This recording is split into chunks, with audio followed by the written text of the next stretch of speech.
Commander Sarah Chen couldn't remember the last time she'd seen something quite so beautiful or so terrifying.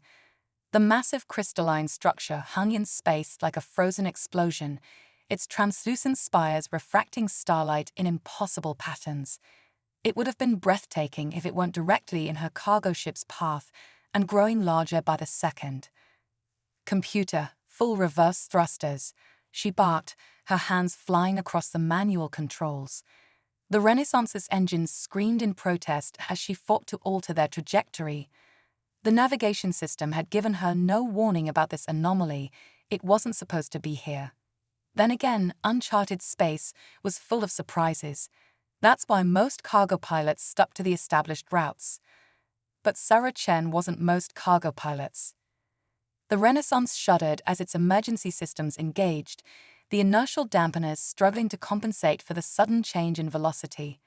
Through the viewscreen, Sarah watched as the crystal structure grew impossibly larger, filling her entire field of view. Then she noticed something else, a flicker of movement within the crystalline formation. A ship. There was another ship in there. As the Renaissance stabilized, Sarah leaned forward, enhancing the image. The vessel was unlike anything she'd ever seen. Organic curves melded with geometric precision, its hull seeming to pulse with an inner light. It was clearly of non-human origin, and it appeared to be trapped within the crystal structure. "Computer, scan for life signs," Sarah commanded, already knowing she was going to regret what came next. The computer chirped its response, three faint biological signatures, non-human. Sarah Chen had made her reputation as the pilot who always delivered, no matter the obstacles. She'd navigated asteroid fields, outrun pirates, and once delivered emergency supplies to a colony during a solar storm. But this was well beyond her contract. "Computer, log official amendment to flight plan," she said, unbuckling her harness. "Initiating rescue operations under Section 7 of the International Space Rescue Treaty." As she suited up in the airlock, Sarah couldn't help but smile. The company would be furious about the delay, but some things were more important than delivery schedules. Besides, first contact with a new species. That had to be worth at least a bonus. The space between her ship and the crystal structure was eerily silent, even by space standards. Sarah's maneuvering pack hummed softly as she approached the trapped vessel, her helmet lights illuminating the strange patterns in the crystal's surface.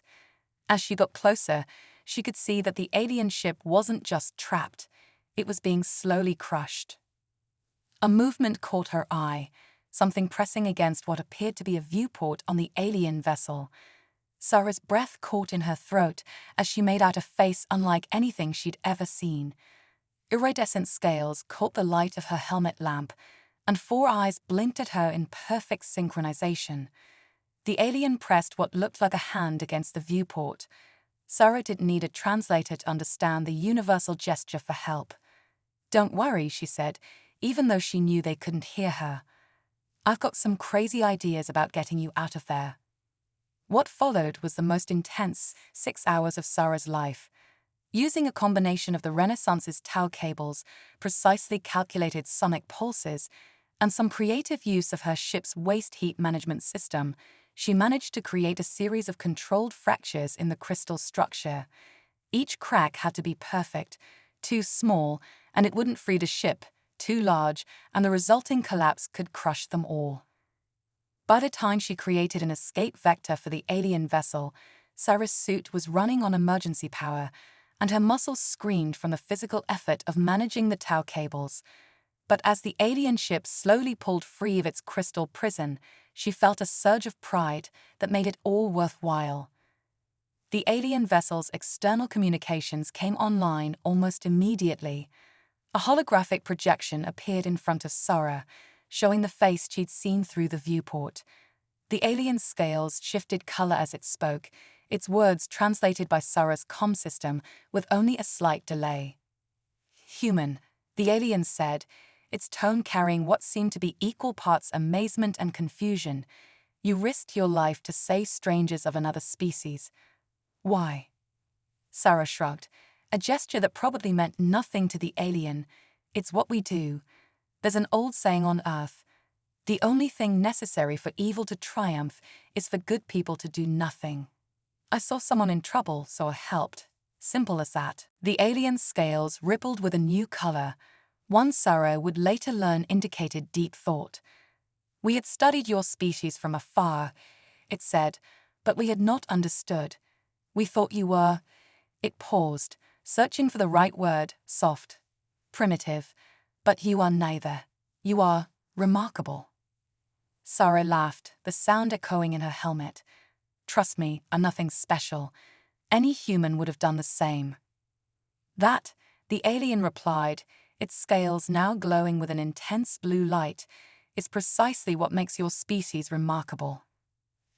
As Sarah guided both ships to a safe distance from the crystal structure, she couldn't help but think that this was going to be one interesting story to tell at the spaceport bar, assuming, of course, that her employers didn't fire her first.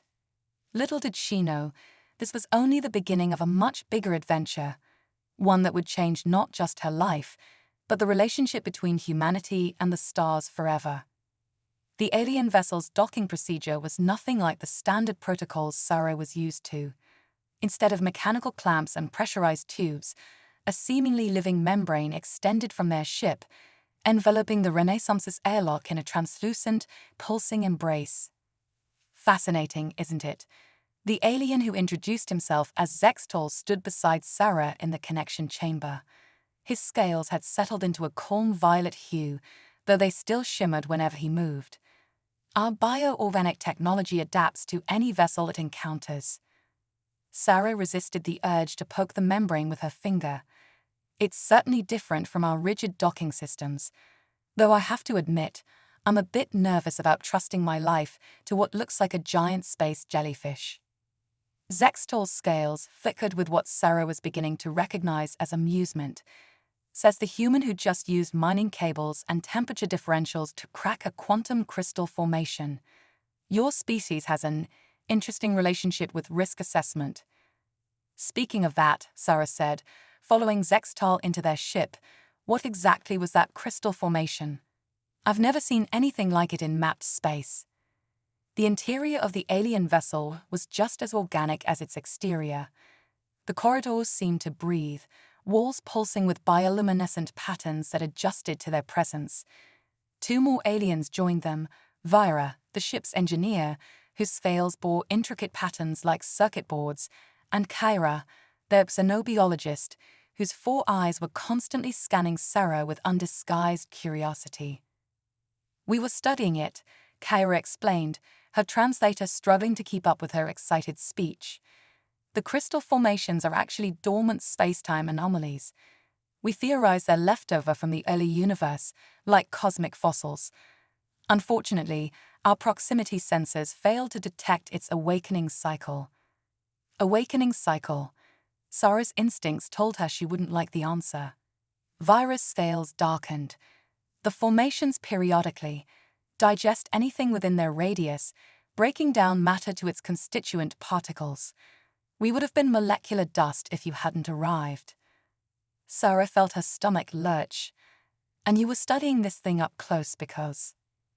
Knowledge is worth any risk, all 3 aliens said in perfect unison, as if reciting a fundamental truth. Right, Sarah muttered. Well, your ship took quite a beating. I should probably contact my company and let them know about the delay while we get you repaired. The aliens exchanged looks, their scales synchronized in a rippling pattern. Actually, Zextol said carefully, we were hoping you might assist us with the repairs. Our preliminary scans indicate that your unconventional problem-solving abilities might be exactly what we need. Sarah raised an eyebrow. I'm a cargo pilot, not an engineer, especially not a bioorganic engineer. But you are human, Kyra interjected, 4 eyes blinking excitedly. Your species has a remarkable ability to adapt and improvise. Our technology is damaged in ways our standard procedures cannot address. We need someone who thinks differently. Over the next several hours, Sarah found herself in increasingly bizarre situations. She helped Vyra restart their ship's equivalent of a heart by essentially performing CPR on a wall.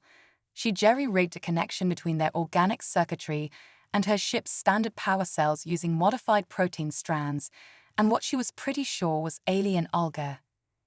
"This is either brilliant or complete madness," Vera commented, watching Sarah splice together organic and mechanical components in ways their training had never considered. "On Earth, we call that engineering," Sarah grinned, wiping sweat from her forehead. "Sometimes the best solutions are the ones crazy enough to work." The real challenge came when they discovered a crack in the ship's neural pathway, the organic equivalent of a severed spine. The aliens' natural healing processes were too slow to repair it before the damage became permanent. "Wait," Sarah said, studying the pulsing tissues. "You said this material responds to electrical stimulation, right? And it can adapt to foreign technology?" "Correct," Zextal confirmed, "but our standard repair protocols—" "Forget protocols," Sarah interrupted, already heading back to her ship. "I've got an idea." She returned with a modified neural stimulator from her medical kit and a handful of copper wire. The aliens watched in horror and fascination as she essentially hot-wired their ship's nervous system. "This is highly irregular," Kyra muttered, scales flickering with anxiety. "Story of my life," Sarah replied, making the final connection. The ship shuddered, and for a moment, everything went dark. Then, gradually, the bioluminescent patterns returned, stronger than before. The neural pathway had not only healed, but had incorporated the human technology into its structure, creating a hybrid system that was more resilient than the original. "Impossible," Vyra whispered, their scales now glowing with an entirely new color. "That word doesn't mean much to humans," Sarah said with a shrug. "We tend to treat it more like a challenge than a limitation." Later, as they gathered in what Sarah assumed was their version of a mess hall, the aliens presented her with a small crystal that pulsed with an inner light. "This is a memory crystal," Zextal explained. "We've recorded your methods, your adaptations. They go against everything we thought we knew about technological advancement. Our people believed that progress must follow a strict, logical path. But you humans, you jump paths. You combine things that shouldn't work together. You defy conventional wisdom, and somehow you succeed." Sarah turned the crystal in her hands. "Sometimes the best path forward isn't a straight line. Life's messy, space is messier, and the universe doesn't care about our rules or expectations. All we can do is adapt and keep moving forward." "Perhaps," Kyra said thoughtfully, "that is why your species has advanced so quickly. You don't wait for the perfect solution, you create imperfect ones that work anyway." As Sarah prepared to return to her ship, Zextal stopped her. "We would like to propose something that may sound irregular to you." Sarah laughed. "After everything today, I think I can handle irregular. We want to continue studying your methods, your way of thinking. Would you consider extending your stay? There is much we could learn from each other." Sarah thought about her delivery schedule, about her company's regulations, about all the reasons she should say no.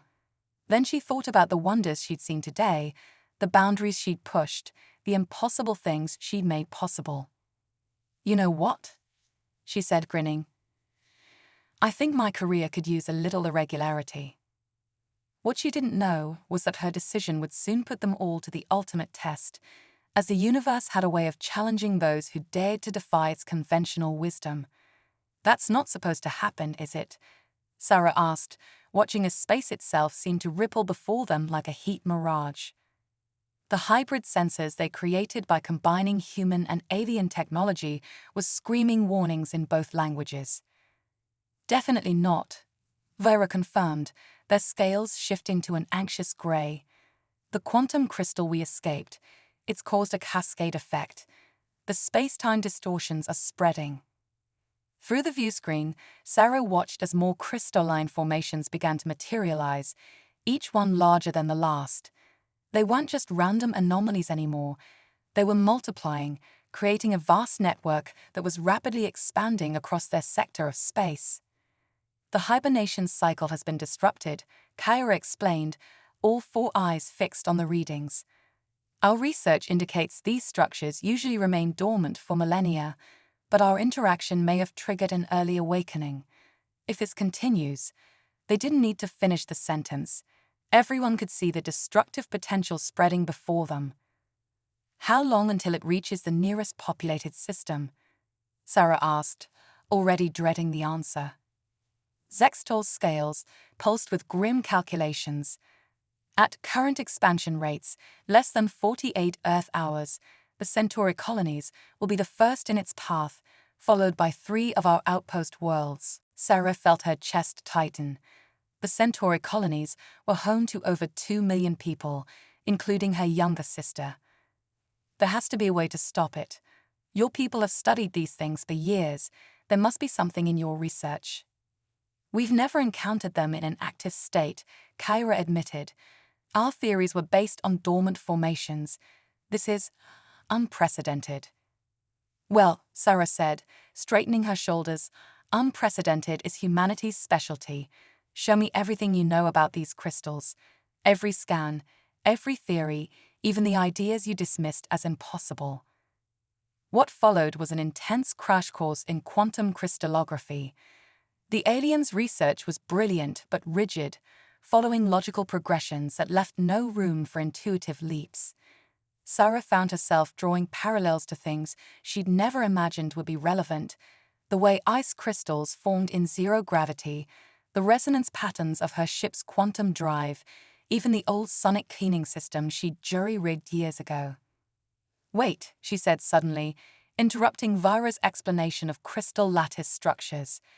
You said these things respond to specific energy frequencies, right?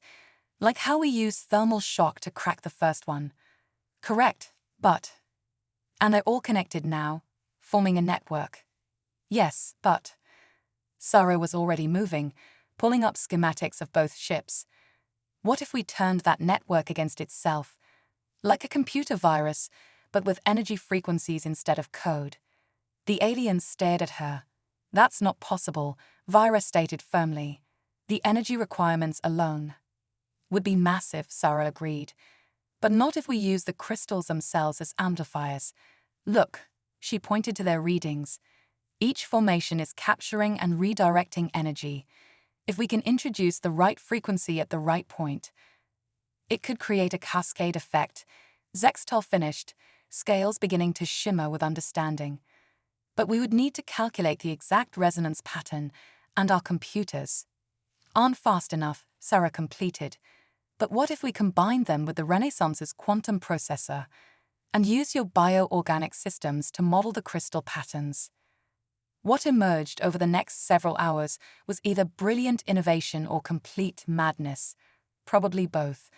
They converted the Renaissance's cargo hold into a massive resonance chamber, using the alien ship's living membrane to create organic waveguides. Sarah's quantum processor was linked directly to their bioorganic systems, creating a hybrid computer that fought in ways neither species had imagined possible. This is either going to save millions of lives, Sarah said as they made their final preparations, or turn us all into quantum dust. You say that with disturbing frequency, Zextal observed, though his scales betrayed a hint of what might have been excitement. The plan was insane. They would position themselves at the heart of the crystal network and broadcast a precisely modulated energy pulse. If Sarah's calculations were correct, it would create a resonance cascade that would force the crystals back into dormancy. If she was wrong, well, they wouldn't have long to regret it. All systems integrated, Vera reported, though I still can't believe we're actually attempting this. Welcome to humanity's approach to problem-solving, Sarah grinned, taking her position at the modified controls. When the impossible is your only option, you make it possible. The moment of truth arrived with terrifying speed. Sarah watched as the crystal formations surrounded them, their ship now floating in a cathedral of quantum glass. The combined sensors of both vessels fed data directly into their hybrid computer, which processed it in ways that probably violated several laws of physics. Energy systems at maximum, Kyra announced. Resonance chamber stabilized. Sarah took a deep breath. Well, my old flight instructor used to say, if you're going to fail, fail spectacularly. Let's hope we don't prove him right. Initiating pulse sequence in 3, 2, 1.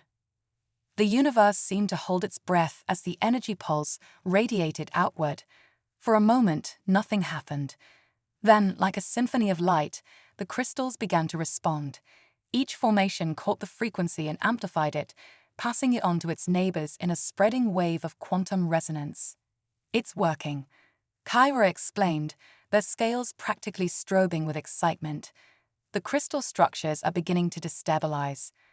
But something was wrong. The resonance was building too quickly, the energy feedback threatening to tear their ships apart. The weather guides are failing, Vora reported urgently. We need to abort. No, Sarah interrupted, her hands flying over the controls. We can stabilize it. Zextol, remember how we repaired your neural pathway?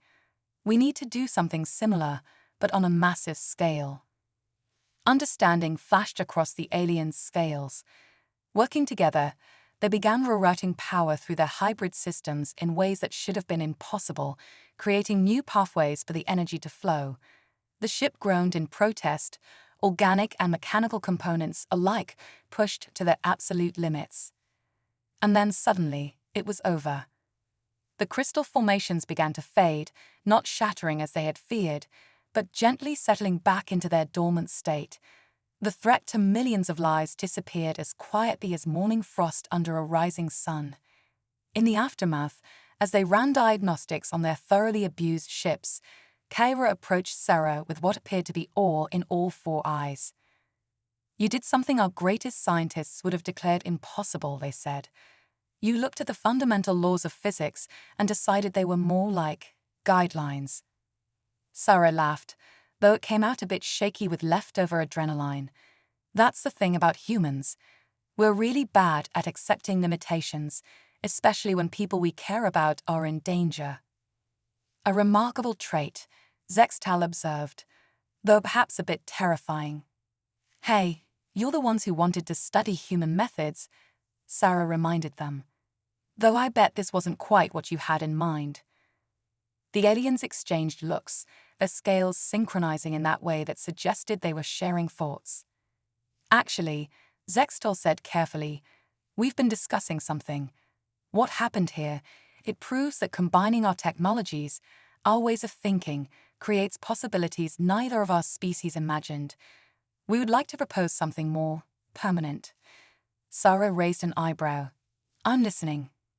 What she heard next would change not just her future, but the future of human-alien relations forever. Though at that moment, all she would think was that her company's insurance department was going to have a very interesting time processing this particular mission report.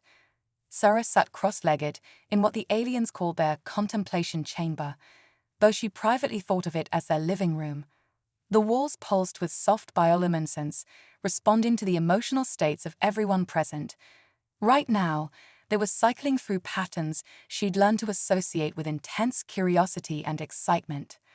So, let me get this straight, she said, looking at the holographic proposal floating between them.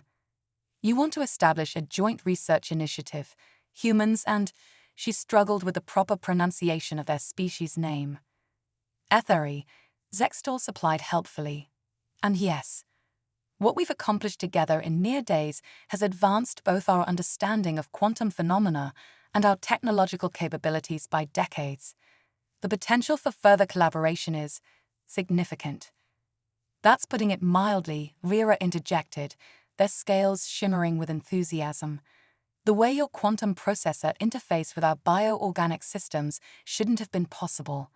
Yet not only did it work, it created something entirely new. Something neither of our species could have developed alone. Sarah thought about the implications. She'd already transmitted a heavily edited version of events to her company, carefully omitting the more reality-bending aspects of their adventure. But this would change everything.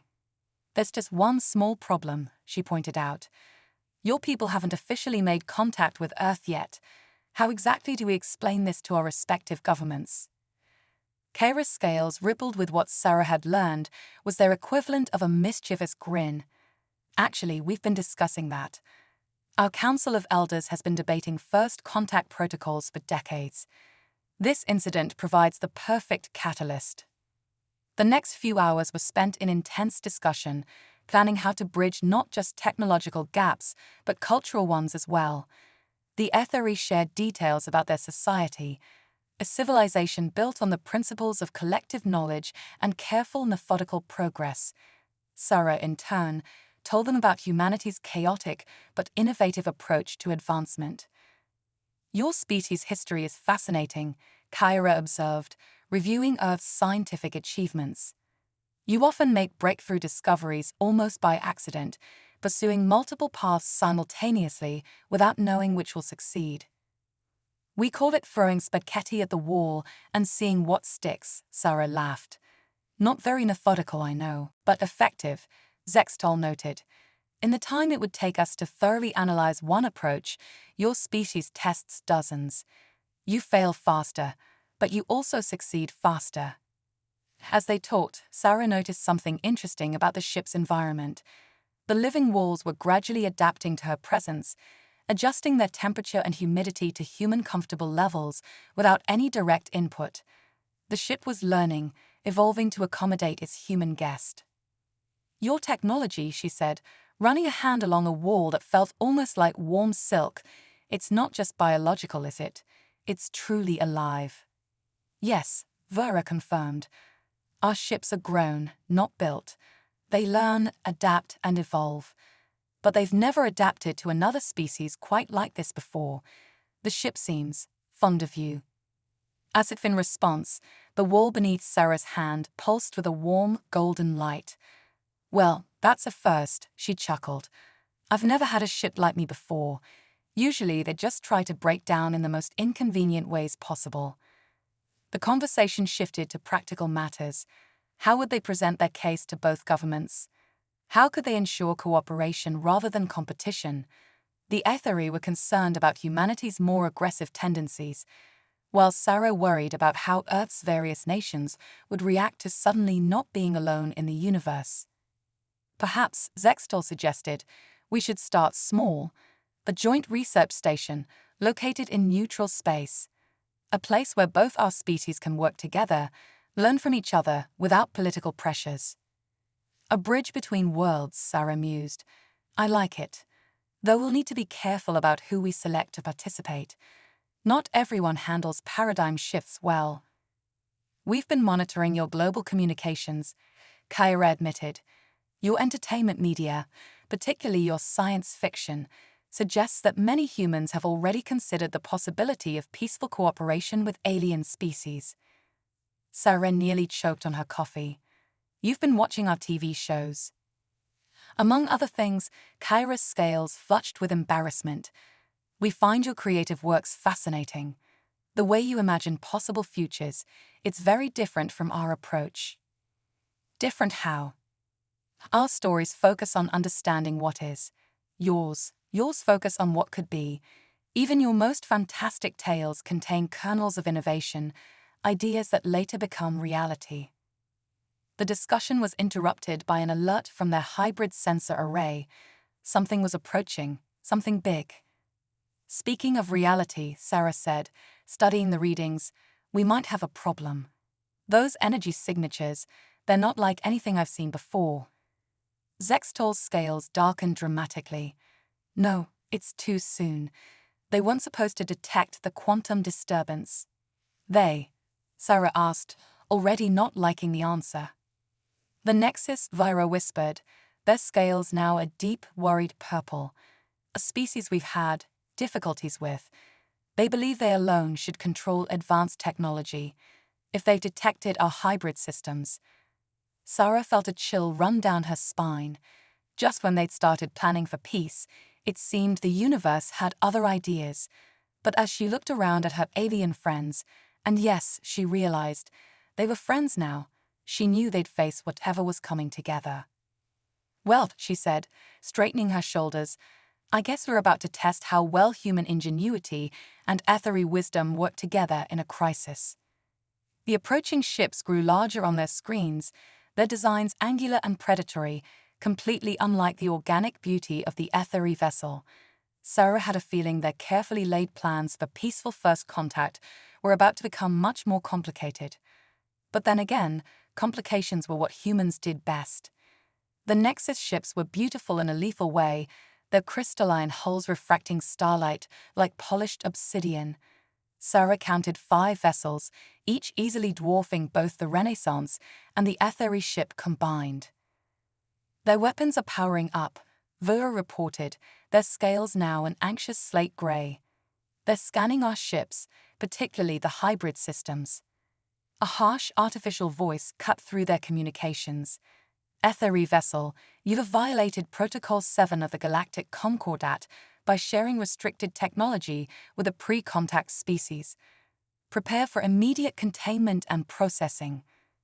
Well, they seem friendly, Sarah muttered, her fingers already dancing across the controls, running probability calculations through their hybrid computer. Anyone want to fill me in on these protocols they're talking about? Zextol's scales darkened with anger.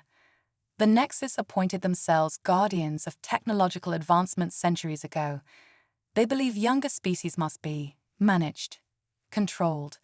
They enforce their protocols with absolute authority. They fear chaos, Kyra added, their 4 eyes fixed on the approaching ships. They fear innovation they cannot control.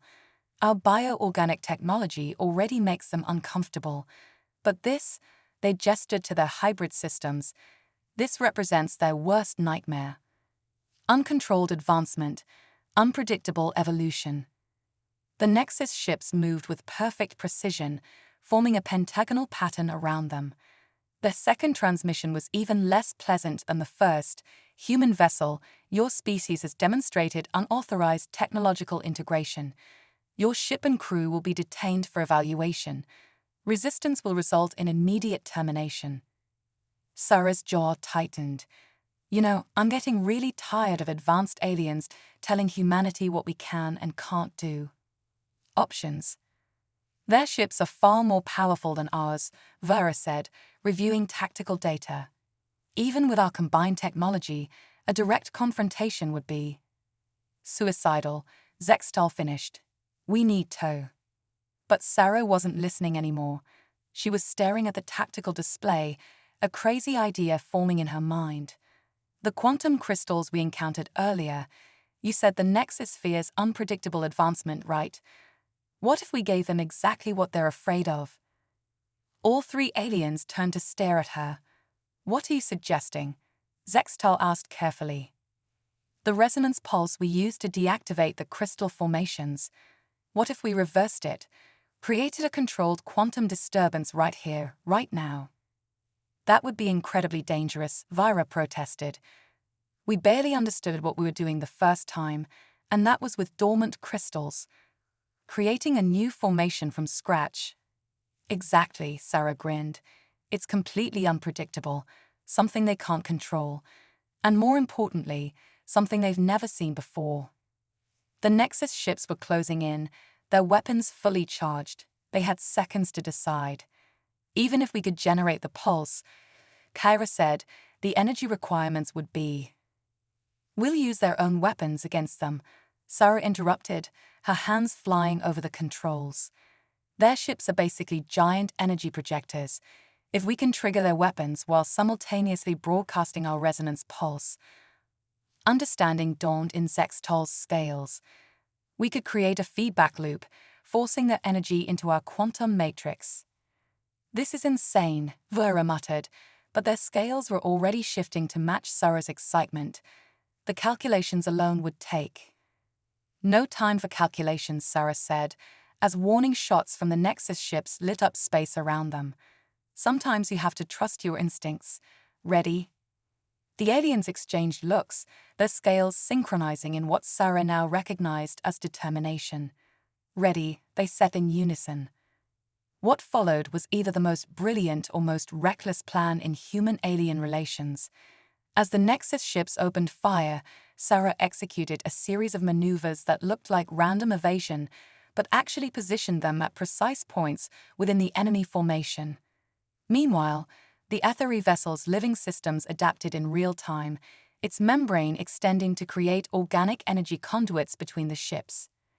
Nexus vessels, Sarah broadcast, unable to keep the smile from her voice, you might want to power down your weapons. Things are about to get a little unpredictable. The response was immediate. All 5 ships fired simultaneously. But instead of destroying them, the energy was caught in their hybrid systems, amplified by the Renaissance's quantum processor, and fed through the ethery's bioorganic matrix. The result was spectacular. Space itself seemed to twist, quantum crystals blooming like frost across a window. But these weren't the dormant formations they'd encountered before. These were active, dynamic, and completely under their control. The Nexus ships reacted with predictable panic, their perfect formation breaking as they tried to escape. But the crystals had already surrounded them, creating a containment field that was both beautiful and terrifying. Impossible, the Nexus commander's voice crackled through their comms. This level of quantum manipulation, it violates all known protocols. That's humanity for you, Sarah replied cheerfully. We're really not big on protocols. Now, would you like to discuss this situation civilized, or should we see what other impossible things we can do today? The standoff lasted several tense minutes as the Nexus commanders presumably consulted with their superiors. Finally, their response came. We request negotiations. Sarah looked at her alien friends, seeing her own relief reflected in their shifting scales. Well, she said, that's a start, though something tells me this isn't over. No, Zextal agreed, their scales now showing a complex pattern Sarah hadn't seen before. This is just the beginning. The Nexus will not easily accept change, especially change they cannot control. As they prepared for negotiations, Sarah couldn't help but smile. Humanity's first official contact with alien life might not have gone exactly as anyone planned, but maybe that was for the best. After all, the most important discoveries often came from the most unexpected situations. And if there was one thing humans excelled at, it was making the best of unexpected situations. The negotiations took place in neutral space, within a chamber created by their quantum crystals. Sarah couldn't help but appreciate the irony. The very technology that had sparked this crisis now served as the ground for its resolution. The Nexus representatives were as rigid as their ships, humanoid figures encased in crystalline armor that seemed to absorb light rather than reflect it. Their faces were hidden behind opaque visors, but their disapproval radiated like a physical force. You cannot possibly understand the consequences of your actions, the Nexus Prime speaker declared, their artificially modulated voice echoing through the chamber. Unrestricted technological advancement leads to chaos, to destruction. We have seen it happen countless times. With respect, Sarah countered, standing beside her ethery friends, you're looking at this all wrong. What you call chaos, we call innovation. What you see as a threat, we see as opportunity. Your hybrid technology violates fundamental principles of controlled development, another Nexus representative insisted. The combination of ethery bioorganic systems with human quantum processing creates unpredictable variables. Exactly. Kyra stepped forward, their scales shimmering with passionate colors. And those unpredictable variables have already led to breakthroughs none of our species could have achieved alone. The quantum crystal control we demonstrated, that wasn't just human recklessness or ethery methodology. It was both working in harmony. Zextal activated a holographic display showing the data from their recent adventures. Look at these results. In less than a week of collaboration, we've made advances that would have taken decades under controlled development protocols. And that's precisely what concerns us, the Prime Speaker responded. Rapid advancement without proper oversight has saved lives, Sarah interrupted. When we faced the crystal anomaly crisis, we didn't have time for proper oversight or controlled development. We had to act, to innovate, to try things that had never been done before. And guess what? It worked. The chamber fell silent as the Nexus representatives conferred among themselves through their internal communications. Sarah used the moment to study their reaction. Despite their rigid exterior, she could sense uncertainty in their posture. They were facing something their protocols hadn't prepared them for: genuine collaboration between species. Perhaps, Vira suggested quietly, we could propose a compromise. All eyes turned to the ethery engineer, whose scales had taken on a thoughtful pattern. The Nexus's concern about uncontrolled advancement isn't entirely without merit, Vira continued. But neither is humanity's drive to innovate, nor our own methodical approach to understanding. What if we created something new? A collaborative council where all our species work together. Impossible, one of the Nexus representatives began, but the Prime Speaker held up a hand for silence. Explain, they commanded. Sarah caught on to Vira's idea. Think about it, your experience in monitoring technological development, combined with ethery biological expertise and humanity's talent for innovation. We could establish research centers where all three approaches work together.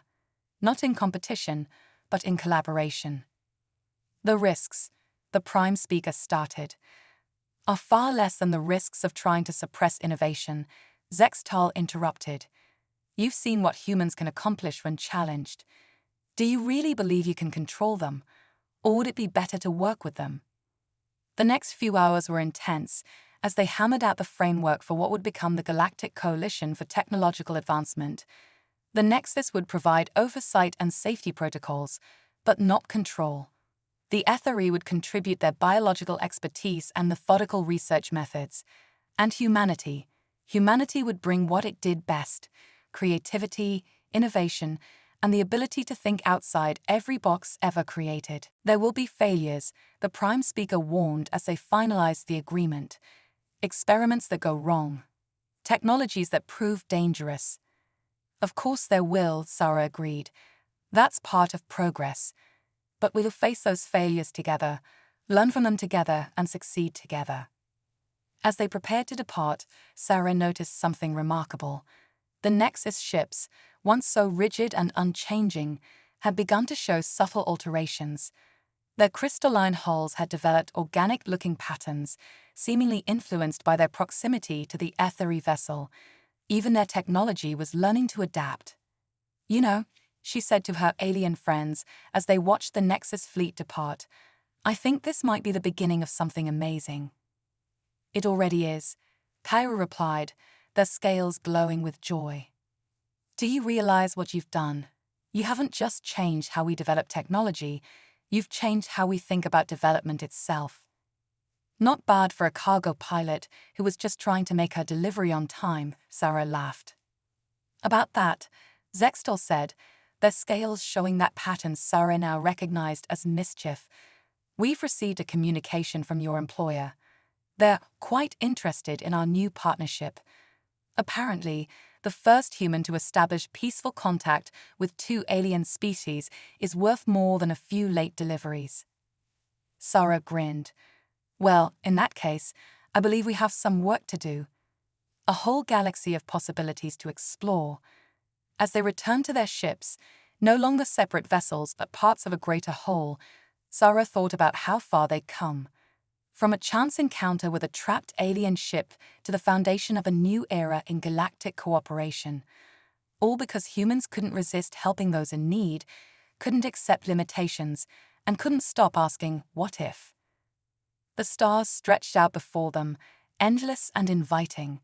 And somewhere out there, other species were waiting to join their collaboration, to add their own unique perspectives to the greatest experiment in galactic history. The experiment of proving that the best way to face the future wasn't through control or caution, but through cooperation, creativity, and the courage to try the impossible. After all, that's what humanity did best.